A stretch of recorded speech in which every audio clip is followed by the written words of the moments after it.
हैं खेला हो बे खोला हो बे, ऐसा ना हो ईवीएम मशीन में कोई खेला हो जाए, इस पर आप क्या कहेंगे? नहीं, ये जो एक्चुअली जो खेला हो बे स्लोगन है, ये खेल है उन्नयन का, ये खेल है बच्चों के लिए अच्छे एजुकेशन का।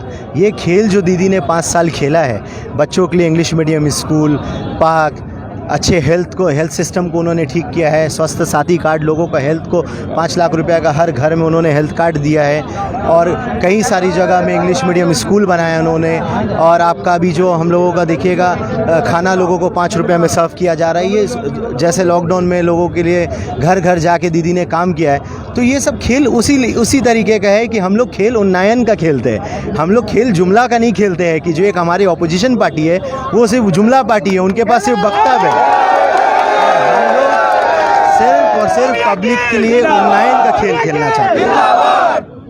इस बार मुझे लगता है बॉबी दा यहाँ पर स्पोर्ट विधानसभा में लाखों वोट से ज़्यादा से जीतने वाले हैं, क्योंकि बॉबी दा ने जो काम किया है वो पूरे पश्चिम बंगाल में एक मिसाल है।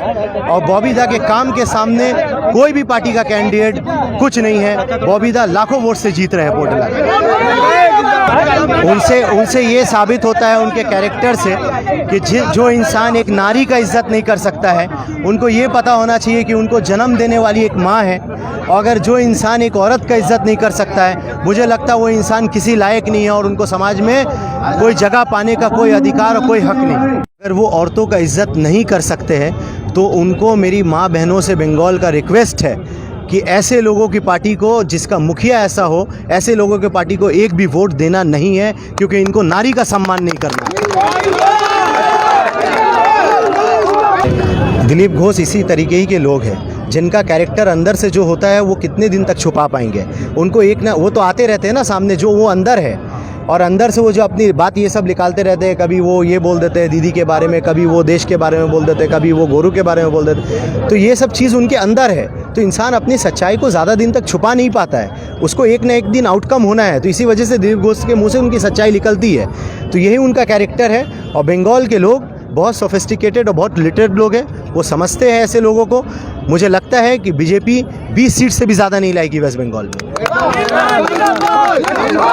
इनके सरकार आना होगा तब ना, बंगाल का पब्लिक इनको लाएगा तब ना। जब ये आएंगे तो देखा जाएगा। अभी तो बंगाल का पब्लिक इनको रिजेक्ट कर रहा है, क्योंकि ये आने से पहले ही एक डर दिखा रहे हैं लोगों को कि हम आकर ये करेंगे वो करेंगे। मतलब ये खुद बोल रहे हैं हमको लाना मत बंगाल में, नहीं तो हम आकर ये कर देंगे और नौजवानों को बेरोजगार कर देंगे, देश को और बर्बाद कर देंगे, बंगाल को और तबाह कर देंगे। ये खुद बोल दे रहे हैं मत लाना, नहीं तो NRC CA ला देंगे। ऐसा कुछ नहीं है। बंगाल में हर जगह आप लोग ने सर्वे किया है, किसी भी लोगों से पूछिए तो वो सिर्फ दीदी के सपोर्टर है।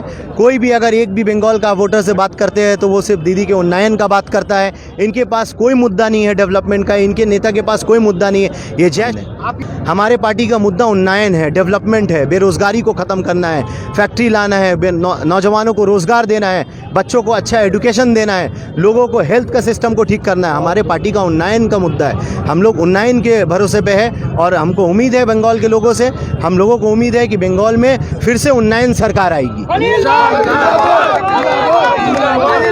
सोनार बंगला वैसे ही है। ये पूरे सोनार बंगला बनाने से पहले और जहाँ जहाँ है वो सबको सोनार बना दे। सोनार हिंदुस्तान तो पहले बना दे। हिंदुस्तान को क्या कर दिया है इन्होंने, नोटबंदी से लेकर, पहले नोटबंदी का वो जवाब दे कि नोटबंदी का पैसा गया कहाँ। नरेंद्र मोदी जवाब दो। हर आदमी के बैंक अकाउंट में 15 लाख आया नहीं, इसका जवाब दो। बेरोजगारी बढ़ गया है हिंदुस्तान में, गैस का दाम क्यों बढ़ रहा है, डीजल का दाम, पेट्रोल का दाम क्यों बढ़ रहा है, इसका जवाब दो। उसके बाद सोनार बंगला बनाने का बात तुमसे करेंगे। हमारी सरकार जो बंगाल को लेकर चल रही है ना, आने वाला दिन में बंगाल आपको कुछ और दिखने वाला है। आप 10 साल पहले देखिए, कोई भी चीज़ एक दिन में नहीं बदलता है। 10 साल पहले की जो बंगाल है और आज 10 साल बाद का बंगाल है, एक एक जनता से जवाब लीजिए। मैं तो इस पार्टी का हूँ, मैं तो बोलूँगा कि मेरी दीदी ने ये किया वो किया। जनता आपको जवाब देगी कि 10 साल पहले क्या दिखता था और 10 साल बाद क्या वेस्ट बंगाल दिख रहा है। वेस्ट बंगाल कैसे चमक रहा है देख लीजिए आप। ही का उन्नयन सरकार है गोबर। ये रैली हम लोगों का कर्मी सम्मेलन था। हम लोग अपने पार्टी वर्कर्स को एकजुट कर एक कसम खाने आए यहाँ पर कि हम लोग जी जान लगा देंगे इनके वजह से देखिए हम लोग आज कहीं ना कहीं स्टैंड करते हैं, हमारी पार्टी स्टैंड करती है, हमारे कार्यकर्ता और हमारे जितने भी यहाँ पे हमारे पार्टी के योद्धा है उनके वजह से आज तृणमूल कांग्रेस है। तृणमूल कांग्रेस एक शम्स इकबाल अकेला नहीं है, तृणमूल कांग्रेस एक ममता बनर्जी नहीं है, तृणमूल कांग्रेस एक बॉबीदा नहीं है। तृणमूल कांग्रेस हमारे जितने भी कार्यकर्ता है, जितने भी आवाम है, सब तृणमूल कांग्रेस के सेना है और ये सब के वजह से तृणमूल कांग्रेस। हम यहाँ पर आज अपने परिवार को इकट्ठा करके एक गेट टुगेदर हम लोगों ने किया है कि परिवार के हमारे जितने भी सदस्य हैं, जितने भी तृणमूल कांग्रेस के परिवार के सदस्य, हम लोग सब एक साथ आकर हमारे पार्टी ऑफिस से आज ये कसम खाकर जाते हैं कि एक भी ऑपोजिशन को वोट हम लोग नहीं लेने देंगे। हम लोग अपना जी जान लगा देंगे तृणमूल कांग्रेस पार्टी के लिए और ममता बनर्जी के लिए, और अपना जान से जान लगाकर बॉबीदा को ज़्यादा से ज़्यादा मार्जिन से यहाँ से कामयाब करेंगे। हमारे जितने भी व्यूअर्स हैं और जितने भी लोग हम लोगों को देख रहे हैं, मेरी आपसे एक गुजारिश है, रिक्वेस्ट है कि एक बार वोट देने से पहले आप ज़रूर देख लीजिए। आप लोग सब समझदार हैं, आप लोग सब जानते हैं, कोई हम नहीं समझा सकता है आप लोगों को।